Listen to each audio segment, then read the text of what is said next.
Hi friends, welcome to my channel. तो आज के इस वीडियो में हम लोग क्लास सेवन्थ के एल्जेब्रिक एक्सप्रेशन चैप्टर को देखेंगे इस वीडियो में। तो चैप्टर स्टार्ट करने से पहले आज हम इस वीडियो में उसके इंट्रोडक्टरी पार्ट को देखेंगे और बेसिक चीज़ें देखेंगे जो कि हमें क्वेश्चन सॉल्व करते टाइम बहुत हेल्प करेंगे।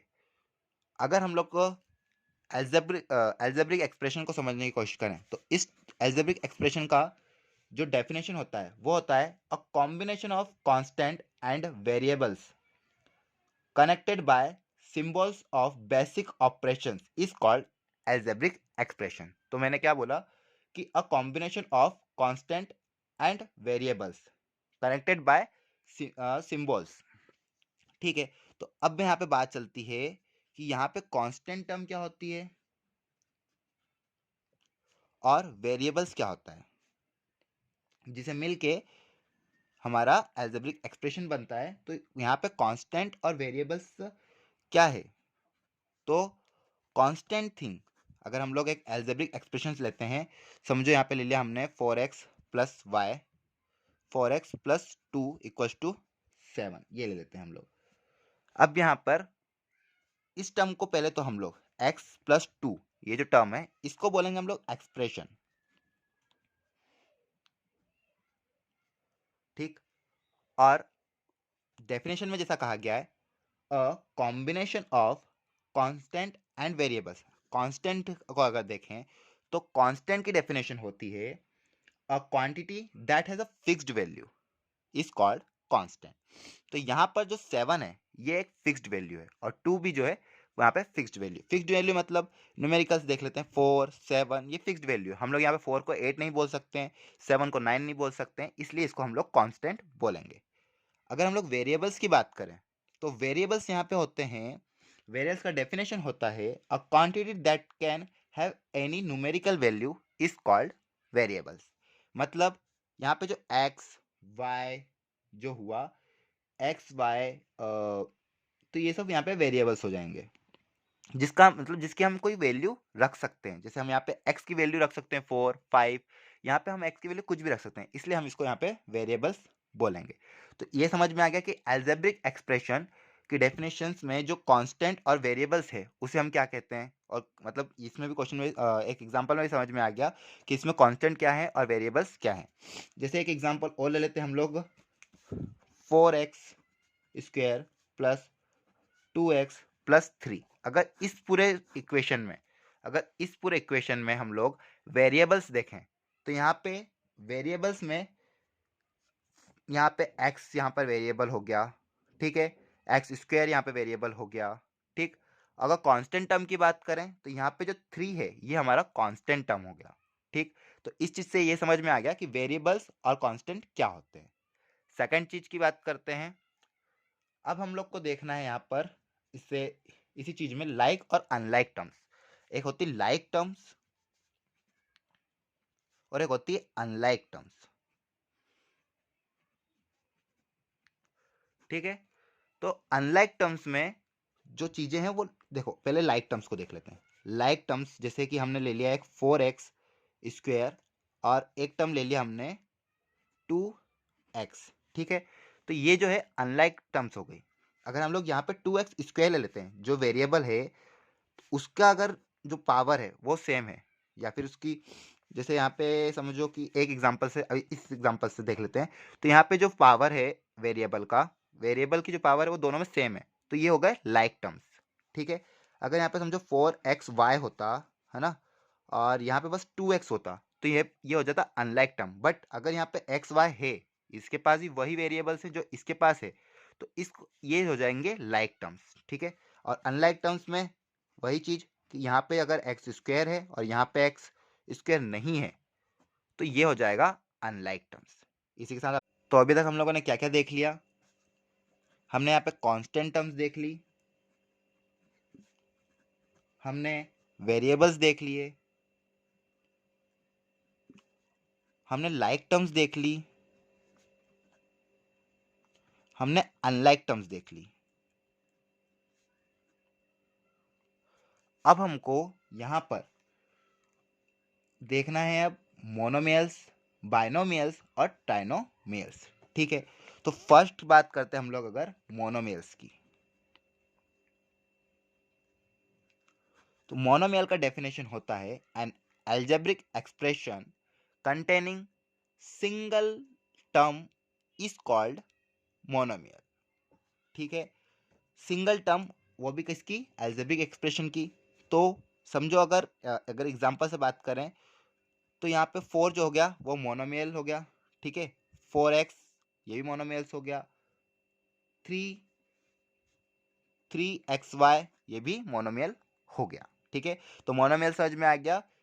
मोनोमेल is a expression in which only containing single term of algebraic expression. ठीक है, अब देख लेते हैं हम लोग बायनोमियल्स। तो बायनोमियल की अगर डेफिनेशन देखें तो बायनोमियल का डेफिनेशन हो जाएगा, if an algebraic expression containing two terms then it is called binomials। तो बायनोमियल्स का भी एग्जांपल देख लेते हैं हम लोग। टू टर्म्स की बात करिए, मतलब यहाँ पे 4 प्लस 7xy ये हो गया आपका एक बायनोमियल एक्सप्रेशन। ठीक है, और एक ले लेते हैं हम लोग 9a माइनस 4ab, ये भी हमारा हो गया बायनोमियल। अब अगर हम बात करें ट्राइनोमियल की, तो ट्राइनोमियल जो होता है उसकी डेफिनेशन है, if a algebraic expression containing three terms is called trinomial expression। तो 3 टर्म्स, अब यहाँ पे तो 2 टर्म है, अब बस इसी का एक टर्म और बढ़ा दो, ये हो गया आपका ट्राइनोमियल एक्सप्रेशन। तो मोनोमियल, बायनोमियल और ट्राइनोमियल तो समझ में आ गए। अब बचता है आपका कि अगर समझो 3 टर्म्स हुआ तो आप लोग ट्राइनोमियल समझ जाओगे, 2 टर्म्स हुआ तो आप बायनोमियल भी समझ जाओगे, और एक टर्म हुआ तो आप मोनोमियल भी समझ में जाओगे। बट अगर 4 टर्म्स हुए तो 4x plus 5xy plus 5x square plus 7x, अब इस टर्म को आप क्या बोलोगे, तो इस टर्म को हम लोग बोलेंगे पॉलिनोमियल। तो पॉलिनोमियल का डेफिनेशन होती है, in general N algebraic expression containing 2 और more than 2 terms is called polynomial expression. ठीक है, तो अब आपको समझ में आ गया कि मोनोमियल किसको बोलते हैं, बायनोमियल किसको बोलते हैं, ट्राइनोमियल किसको बोलते हैं, और पॉलिनोमियल किसे कहते हैं। ठीक है, इसको हम यहाँ पे लिख देते हैं पॉलिनोमियल। ठीक है, अगर अब एक और टर्म बच गया है जिसको हम लोग देख लेते हैं। अब बात कर, तो अब हम देखते हैं डिग्री ऑफ पॉलिनोमियल क्या होता है। डिग्री ऑफ पॉलिनोमियल क्या होता है। ठीक है, अगर हम इसकी डेफिनेशन की बात करें तो degree of polynomial, degree of a polynomial is the highest power or exponent of variable is called degree of polynomial। ठीक है, अगर यहाँ पे हम लोग 2x प्लस 3x स्क्वायर रख लेते हैं इक्वल टू 4 भी कर देते हैं, तो इस चीज में, इस पूरे एक्सप्रेशन में जो हाईएस्ट पावर है उसको क्या बोलेंगे हम लोग, डिग्री ऑफ पॉलिनोमियल। ठीक है, तो यहाँ पे इसका डिग्री ऑफ पॉलिनोमियल क्या हो जाएगा, 2। बट अब क्या होता है, अगर पॉलिनोमियल के पास अगर 2 या 2 से ज़्यादा वेरिएबल्स हो जाते हैं, समझो एग्जांपल के मैं बताता हूँ, जैसे इसके पास कितने वेरिएबल्स हो गए, 3 वेरिएबल्स हो गए, और फिर 9x⁻³ और z। ठीक है, इसके पास कितने वेरिएबल्स हो गए, इसके पास भी 3, फिर 17xy5 ये ले लेते हैं। ठीक है, अब यहाँ पे 3 टर्म्स हैं, है ना, और इन सब के वेरिएबल्स ज़्यादा हैं, 2 से बहुत 2 या 2 से ज़्यादा अगर हो तो इन सब का कैसे निकालना है वो मैं बताता हूँ। अब अगर इसको फर्स्ट टर्म मान लेते हैं, इसको सेकंड टर्म और इसको थर्ड टर्म। ठीक है, तो फर्स्ट टर्म में कितने पावर्स हैं वो देख लेते हैं। तो first term, degree of first term डाल देना आप लोग, degree of first term equals to 2 + 2 + 2।